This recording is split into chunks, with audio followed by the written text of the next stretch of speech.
अस्सलाम वालेकुम and welcome to our channel. आज की इस वीडियो में हम पार्टीशंस के बारे में और डायरेक्टरी स्ट्रक्चर के बारे में पढ़ेंगे। लाइनक्स के अंदर दो तरह की पार्टीशंस होती हैं, एक स्वैप पार्टीशन होती है और एक होती है रूट पार्टीशन। आप लोग रैम और हार्ड ड्राइव में फ़र्क तो जानते ही हैं। हार्ड ड्राइव क्या होती है, आपकी परमानेंट स्टोरेज एरिया होता है, और रैम क्या होती है, आप RAM stands for random access memory.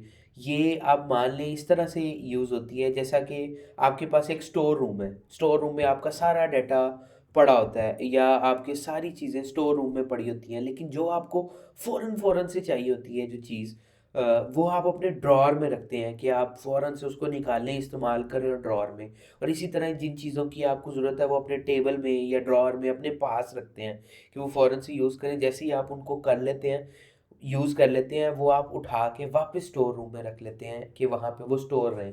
तो ये हार्ड और रैम का भी डिफ़रेंस यही है कि हार्ड ड्राइव एक परमानेंट स्टोरेज एरिया है जहाँ पे आपका सारा डाटा पड़ा होता है, और जब आपने जिस एप्लीकेशन को यूज़ कर रहे होते हैं और उसने जो डाटा इस्तेमाल करना होता है, वो उठा के अपनी रैम में रख लेता है, उसको यूज़ करता है, वापस वो फिर हार्ड ड्राइव में रखाता है। इस तरह से कंप्यूटर फंक्शन करते हैं। आपने देखा होगा कि लाइनक्स में, या आपका जो मोबाइल आप लेते हैं आजकल, एंड्रॉयड एक लाइनक्स बेस्ड जो है ऑपरेटिंग सिस्टम है। तो उसके अंदर आप जब बाय करते हैं तो आजकल बड़ा लिखा होता है कि इसकी रैम तो 6 GB है, लेकिन आप up to 4 GB, up to 3 GB extend कर सकते हैं। ये एक्सटेंडेबल जो रैम है, that is called swap partition. ये एंड्रॉयड के अंदर भी यही स्वैप पार्टीशन ही यूज़ हो रही है। स्वैप पार्टीशन क्या है? हार्ड ड्राइव के अंदर एक इस तरह का चंक है जो एज रैम ट्रीट होता है। ये डायरेक्टली रैम के तौर पे तो नहीं इस्तेमाल होता। ये किस तरह है? विंडोज़ के अंदर क्या होता है कि जब कोई आपने गौर किया होगा कभी, आप कोई गेमिंग कर रहे हैं या कोई आपने बड़ा ज़्यादा जो प्रोसेस लेता है इस तरह का कोई ऐप ऑन कर लिया है, तो आपकी जो डिवाइस है वो हाल्ट हो जाती है, या आपका बिल्कुल वो हैंग हो जाता है। तो वो होता क्या है, आपकी वो जो प्रोसेस है वो इतना ज़्यादा रैम ले लेता है कि आपकी मशीन हाल्ट हो जाती है, उसके पास रैम नहीं होती काम करने के लिए। तो लाइनक्स के अंदर जो स्वैप पार्टीशन है वो एज रैम काम करती है उस वक्त जब आपकी रैम फुल हो जाए, एकदम से किसी प्रोसेस ने बूस्ट मारा है और आपकी रैम फुल हो गई है, तो आपकी जो स्वैप पार्टीशन है वो एज रैम जो है यूज़ होने लग जाएगी। तो ये एक लाइनक्स का बहुत बड़ा फंक्शन है जो उसको एक बेहतर ऑपरेटिंग सिस्टम बनाता है, जिससे आपकी मशीन जो है वो हार्ड नहीं होती और एक अच्छे तरीके से स्मूथली काम करती है। इंस्टॉलेशन के टाइम पे हम बताते हैं कि कितनी आपने स्वैप पार्टीशन रखनी है। और इसी तरह ही जो दूसरी पार्टीशन है वो है रूट पार्टीशन, जो कि मेन पार्टीशन कहलाती है।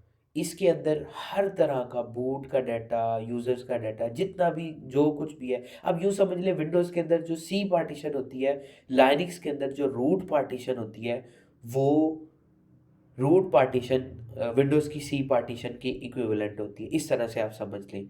आप लोगों को लास्ट लेक्चर में भी मैंने बताया था जिस तरह से, ये आप देख सकते हैं यहाँ पे, ये जो स्लैश है, इस स्लैश को जो है हम रूट पार्टीशन कहते हैं। ये स्लैश रूट पार्टीशन कहलाता है। इसी के अंदर सारे फ़ोल्डर्स, सारा कुछ इस रूट पार्टीशन के अंदर मौजूद होता है। इसमें जैसा कि एक फ़ोल्डर आप लोगों ने देखा है, होम का फ़ोल्डर होता है। इसी तरह ही ईटीसी का फ़ोल्डर होता है इसके अंदर। इसी तरह वार का फ़ोल्डर होता है। इसी तरह और बहुत सारे बिन का एक फ़ोल्डर होता है। बहुत सारे फ़ोल्डर्स इसमें मौजूद होते हैं। ये सारे डिफरेंट डिफरेंट काम कर रहे होते हैं। अच्छा, आप लोगों को एक बहुत कॉमन और बहुत बड़ा इंटरव्यू क्वेश्चन है, रूट पार्टीशन और रूट डायरेक्टरी में क्या फ़र्क है? तो मैं आपको उसका आंसर बताता हूँ कि इस रूट पार्टीशन के अंदर एक और फ़ोल्डर होता है रूट के नाम से। अब आपको समझ तो लग गया होगा कि ये स्लैश जो है ये रूट पार्टीशन कहलाता है, और इस स्लैश के अंदर, मतलब इस रूट पार्टीशन के अंदर जो रूट फोल्डर है, that is called root folder. अब ये डिफरेंट क्यों है या किस वजह से ये डिफरेंट है? पार्टीशन तो मैंने आपको बता दिया ना कि एक हार्ड ड्राइव का जो मेन हिस्सा जिसमें सारा कुछ मौजूद है वो पार्टीशन कहलाता है, और वो ये रूट पार्टीशन है। अब ये रूट डायरेक्टरी किस काम आती है? आप लोगों ने विंडोज़ में देखा होगा कि एक ऐसा यूज़र होता है जिसके पास सारी प्रिविलेजेस होती हैं। वो यूज़र एडमिनिस्ट्रेटर यूज़र कहलाता है। इसके पास हर तरह के एक्सेस होते हैं। किसी भी फाइल को छेड़ सकता है, उसको एडिट कर सकता है। हर तरह का जो राइट होता है वो उस एडमिनिस्ट्रेटर यूज़र के पास होता है। लेकिन जब आप विंडोज़ इंस्टॉल करते हैं उस वक्त आप एक और यूज़र क्रिएट करते हैं अपने नाम से या किसी भी नाम से, मान लें आप सुफियान। तो ये सारे यूज़र्स किस जगह पे पड़े होते हैं? आप अगर सी ड्राइव में जाएँ तो वहाँ पे एक यूज़र्स का फ़ोल्डर होगा। उस यूज़र्स के अंदर आप देख रहे होंगे एडमिनिस्ट्रेटर यूज़र भी वहाँ पड़ा होता है, और आपने जो यूज़र क्रिएट किया उसका फ़ोल्डर भी वहाँ पड़ा होता है। उसके अंदर डेस्कटॉप, डाउनलोड और इस तरह के सारे फ़ोल्डर्स होते हैं। इसी तरह ही जो रूट पार्टीशन है इसके अंदर जो होम फ़ोल्डर है ना, इस होम फ़ोल्डर के अंदर सारे यूज़र जो भी, जैसे कि अभी हमने यूज़र युबुंटू क्रिएट किया था, ये यूबुंटू फोल्ड यूज़र जो है इस होम की डायरेक्टरी के अंदर आया था। इसी तरह अगर हम कोई और यूज़र क्रिएट सूफ़ी के नाम से अगर कोई फोल्ड यूज़र क्रिएट करते हैं तो उसकी भी होम डायरेक्टरी यहाँ पे आएगी। इसके अंदर वो डेस्कटॉप, डाउनलोड और इस सारी तरह के जितने भी वो फोल्डर्स हैं वो इसके अंदर आएंगे।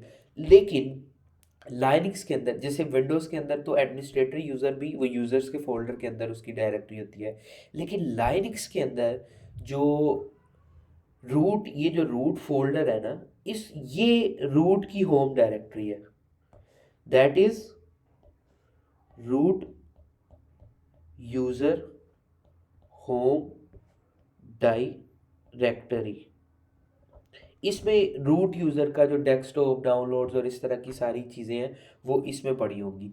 ये डिफरेंस है लाइनक्स में मेन रूट पार्टीशन और रूट डायरेक्टरी का। अब जो ईटीसी डायरेक्टरी है इसमें जो भी आप सॉफ्टवेयर वगैरह इंस्टॉल करते हैं, सॉफ्टवेयर या पैकेज, इसकी कॉन्फ़िगरेशन जो सी है वो इसमें पड़ी होती है। आप लोगों को पता है कि विंडोज़ के अंदर सी ड्राइव के अंदर जो प्रोग्राम फाइल्स का फ़ोल्डर है उसके अंदर जब भी कोई आप सॉफ्टवेयर इंस्टॉल करते हैं उसकी कॉन्फ़िगरेशन फाइल्स उसमें पड़ी होती है। इसी तरह लाइनक्स में ईटीसी फ़ोल्डर सबसे इम्पोर्टेंट है, जिसमें जब भी हम कुछ इंस्टॉल करते हैं उसकी कॉन्फ़िगरेशन फाइल्स ईटीसी के फ़ोल्डर के अंदर पड़ी होती हैं। ये एक बहुत इंपॉर्टेंट फ़ोल्डर है जिसका आप लोगों को पता होना चाहिए। इस तरह के बहुत सारे डिफरेंट फ़ोल्डर हैं। हम अभी गूगल करके देखते हैं कि कौन कौन से फ़ोल्डर्स हैं और वो किस किस काम आते हैं।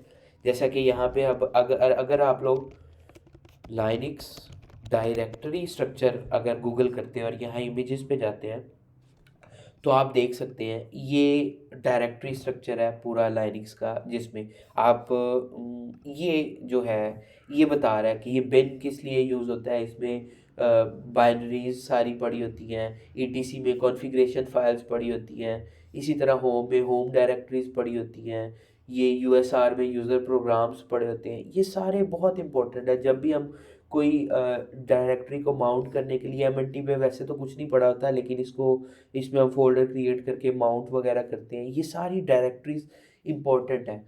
तो जब भी हम डायरेक्टरीज़ का पता होना लाइनक्स में बहुत इम्पोर्टेंट है, तभी आप अच्छे तरीके से उसमें जाके और वो काम कर सकेंगे। जैसे विंडोज़ में आपको पता होता है कि जो डेस्कटॉप है वो एक्चुअली एक होम डायरेक्टरी के अंदर जाके उसके अंदर वो यूज़र की होम डायरेक्टरी में जाके, जो कि सी के अंदर यूज़र्स के अंदर वो जो आपका यूज़र है उसका डायरेक्टरी होती है और उसके अंदर वो डेस्कटॉप, डाउनलोडर सारे वो पड़े होते हैं। इसी तरह ही लाइनक्स के अंदर भी ये एक डायरेक्टरी स्ट्रक्चर है जिसका पता होना बहुत ज़रूरी है। तो हम प्रैक्टिकली देखते हैं इन फोल्डर्स को और इन सब चीज़ों को।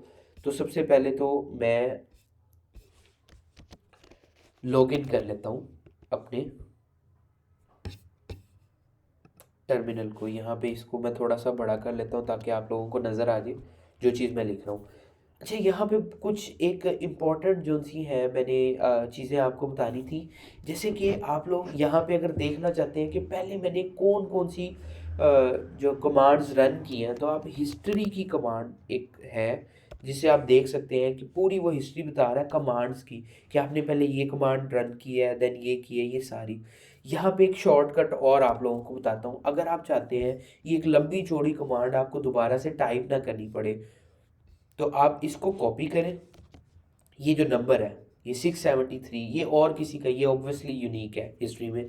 तो आप एक्सक्लेमेशन साइन के बाद अगर इस नंबर को लिख देते हैं और एंटर करते हैं तो आप देख सकते हैं डायरेक्टली वो कमांड रन तो हुई है, लेकिन उसने कोई एरर दे दी है। हाँ, ये एरर ये कह रहा है कि अभी हम जिस जगह पे ये PWD की कमांड आप लोगों ने देखी थी, अच्छा आप लोग देख रहे हैं कि मैं मैक के ऊपर लाइनिक्स की कमांड्स रन कर रहा हूँ और वो हो रही हैं, क्योंकि बेस पे लाइनिक्स और मैक ये दोनों यूनिक्स ऑपरेटिंग सिस्टम यूज़ कर रहे हैं।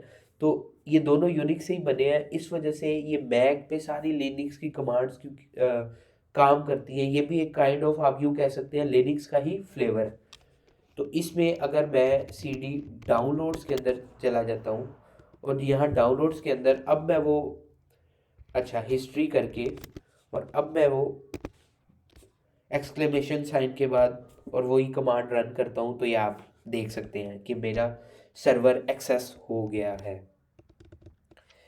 इसके बाद अगर आपको मैंने बताया था कि जो स्लैश होम, अब यहाँ पे अगर मैं खाली स्लैश CD के बाद स्लैश डालता हूँ तो ये एक पार्टीशन का पाथ है एंटर, तो आप देख सकते हैं यहाँ पे ये स्लैश के अंदर आ गया। और यहाँ पे अगर हम LS करते हैं तो आप देख रहे हैं ये सारे फोल्डर्स मौजूद हैं।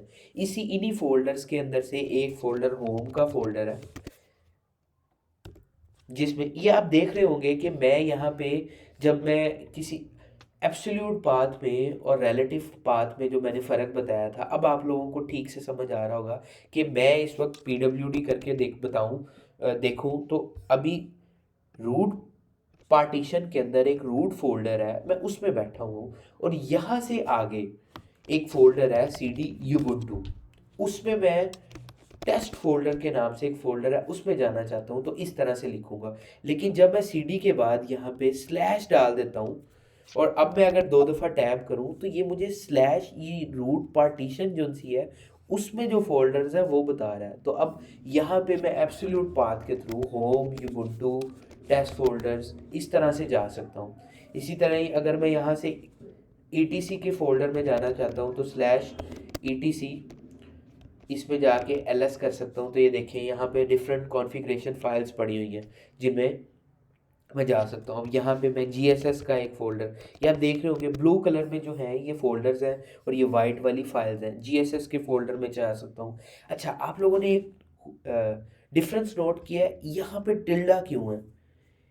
यहाँ पे तो हम स्लैश मतलब इस फोल्डर में गए थे तो वो ये बता दिया उसने, यहाँ पे हम होम, जब मैं अपनी होम डायरेक्टरी में आता हूँ, मैं यूबुंटू यूज़र के साथ लॉगिन हूँ, होम यूबुंटू के अंदर जाता हूँ और एंटर करता हूँ तो ये फ़ौरन से टिल्डा क्यों बता देता है।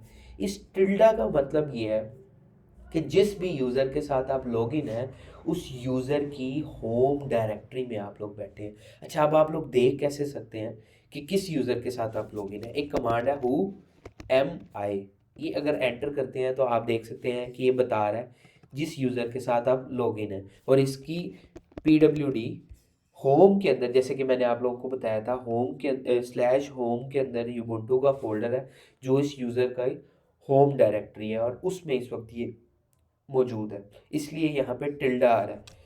अच्छा अब यहाँ पे अगर हम फॉर एग्जांपल ETC GSS इस फोल्डर के अंदर है और डायरेक्ट यहाँ से हम अपनी होम डायरेक्टरी में जाना चाहते हैं, तो इसका या तो ये एक तरीका तो ये हम पूरा एब्सोल्यूट रिलेटिव पाथ दें। रिलेटिव पाथ लिखने का एक तरीका, जैसे CD मुझे पता है एक स्टेप बैक मैं ETC में आ गया, उससे एक स्टेप बैक मैं रूट में आ गया, यहाँ पे एक होम का फोल्डर है और होम के अंदर यूबुंटू का फोल्डर है। एक तरीका तो ये है, मैं इस तरह से जा सकता हूँ। दूसरा तरीका क्या है, मैं एब्सोल्यूट पाथ लिखूँ कि स्लैश के अंदर होम, होम के अंदर यूबुंटू का फोल्डर है, इस तरह से जा सकता हूँ। तीसरा तरीका क्या है, CD के बाद मैं अगर ये जो टिल्डा साइन, ये टिल्डा साइन यहाँ पे डाल के एंटर कर देता हूँ, तब भी मैं उस अपनी होम जिस भी यूज़र के साथ लॉगिन हूँ उसकी होम डायरेक्टरी के अंदर चला जाऊँगा। और अगर मैं खाली cd भी करके एंटर कर देता हूँ तो ये आप देख सकते हैं pwd, मैं मेरी होम डायरेक्टरी में चला गया हूँ। तो ये किसी भी जगह से होम डायरेक्टरी में जाने का तरीका है। आज के लिए इतना ही, मिलते हैं नेक्स्ट वीडियो में, तब तक के लिए अल्लाह हाफिज़।